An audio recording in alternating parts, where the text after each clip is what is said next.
Y'all ain't used to this angle here, huh? I know. In this video, I'm gonna be explaining to y'all why the best time to start your photography career is in school. Now, when I say that, as clear as day is in the title, I mean high school or college or hell, even middle school, but I'm not really talking too much about that. I'm mainly speaking on high school and college. What's on YouTube? Back to another video. If your day's not going good, I hope tomorrow is better.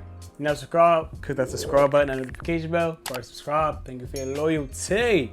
It's been a minute. It has been a very long minute since I just sat down, had a talk with y'all, gave y'all some gems in terms of things that I've learned on my journey. But I've been planning this video for a minute, but I just never came around to doing it. So, you know, here we are today. So y'all already know when I do videos like this, I do come with a list and then, you know, I give my reasonings for it. So when it comes to these reasons, they're in no particular order. I'm just giving them to y'all in the way that y'all can receive it. One of the hardest things a lot of photographers can have problems with or trouble with in that beginning stage is finding things to shoot. As a photographer, there's no way for you to learn or get better if you don't have something to shoot. So where school comes into clutch is that there's endless opportunity for things for you to shoot. You know, if you just imagine if you were a photographer and you're like 25, 26 years old, you're not really a part of any particular community. It may be a little bit harder for you to just get out there and just start shooting certain things. Yo, saying shooting in the context of this is kind of crazy. We're gonna say taking pictures though. Depending on your circumstance, it can be a little bit harder for you to get out there and start taking pictures of certain things. But when you're a part of a community, whether that be high school or college, and college especially, there's so many different communities and so many different things going on. You're always gonna have opportunities to shoot stuff. A point that kind of goes hand in hand with that is just your exposure.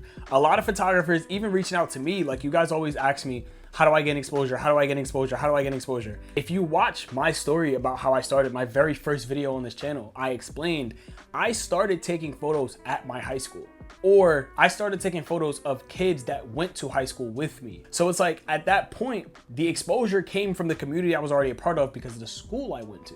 Because that's the first thing I did. I didn't just randomly start going to all these other places. I went to my school and I shot photos at basketball games at my school.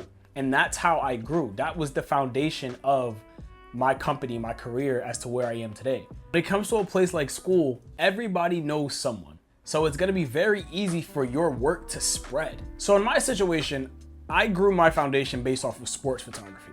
But the beautiful thing about school, whether that be high school or college, there are so many different events that go on. And not even just talking about sports. There's dance recitals, there's like events. So we have like at my school, we had Hispanic Heritage Month events, Black History Month events. We had a whole bunch of different events going on. And then on top of that, you know, there could be times where it's like you have access to a lot of people to practice your portraits, your outdoor portraits, your flash photography, any type of photography you want to get into. You being at a school is the most amazing thing, because as you're starting photography, you may be still wanting to figure out what your niche is, what you like to shoot the most, what you're best at, what interests you more, you know, stuff like that. There's no way to figure that out if you don't have optimal opportunities to shoot different things. Not everybody has access to all these different things to shoot. If you're a part of a school, bro, especially college, oh my God, there's so much stuff that goes on throughout an entire campus. Obviously, it'll kind of range based off of the type of school you go to. This range for high school and, you know, it just depends on the type of school you go to. But regardless of the fact, you're a part of a community. Now, this last point here will kind of vary based off of situations. The point that really makes the most sense to me as to why I tell people I feel as though they should start as young as possible is simply because when you're starting photography, when you're in school, majority of the time you do not have a lot of responsibilities. Like I said, it will vary based off of age and obviously just situations. A lot of people's situations are different, but in the majority, you take a freshman in high school, you're 14, you just got into high school. Majority of the times you don't have that many responsibilities, especially not financially.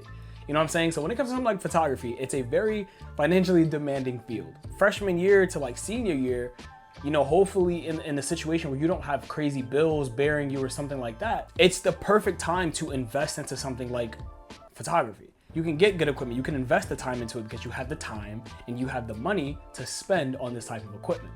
That's how I got in the position I got into now, because let I had started when I already had bills and other responsibility to take care of, I wouldn't have been able to go full force ahead with this whole thing and spend as much money as I did and spend as much time on my craft as I did, because I could have possibly had other responsibilities that were more important at the time. But like I said, that point may vary based off of person, but I hope y'all can kind of understand the way that I'm kind of like explaining that or shaping that. Pretty much like take advantage of doing a risky thing when you're younger, because you don't have as much responsibilities and you take advantage of this time, because this is the time to kind of like try different things. And photography is one of those things, the older you get, you can't just, unless you're retirement age, but the older you get, you can't just try out photography, man. You got other responsibilities and other bills. Financially, it can be taxing, literally. And I mean, bro, other than that, that's pretty much it. It's a very short video. I didn't want to make this too long because it was just something I just wanted to, you know, explain to you guys. I hope this does help a lot of people. I know a lot of my, you know, community, you guys are all in high school, college, whatever the case may be. I feel like I do have a very, no, I know for a fact there's a huge influx of youth that watch me. So I'm glad to see a lot of y'all are starting out now, because like with me, I started my junior year of high school, pretty much the end of my junior year of high school, actually. So I have people starting at 13, 14, 15. Like, that's great. Y'all are ahead of the curve. The earlier you start, the better. And just to give you some examples of people using their high school as a foundation of growing their career, my boy Otto, if you just simply look at his work, he just, freshman year at Payne Tech, mind you.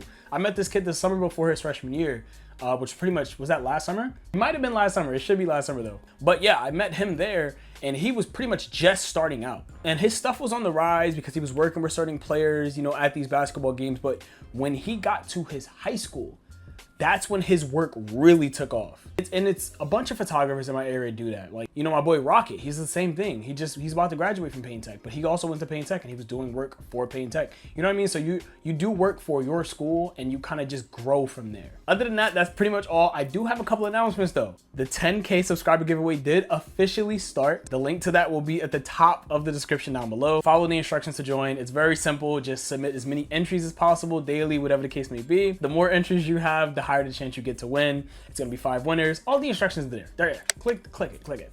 Also, I'm not sure when this is coming out, but I am working on a Discord channel for y'all. So I'm not sure if it's gonna be up by the time this is out, because this won't be out until pretty much a week from me filming this. So if it is out, it will be in the description or in the comment section, the link for it. Or, you know, you probably would have saw it in the broadcast channel, whatever the case may be. Tap in, join. Other than that, thank y'all so much. Don't forget to check out the merch link in the description below. Check out the preset link in the description below. And most of all, check out that broadcast link in the description below, or the Discord channel. That's pretty much all. I appreciate y'all so much. I hope this did help a lot of people. And if there's any questions, let me know in the comment section down below. Other than that, thank y'all so much for everything. Don't forget to drop likes to the channel. See you next one. Stay creative. Peace. That was weird. I don't know. I'm sorry.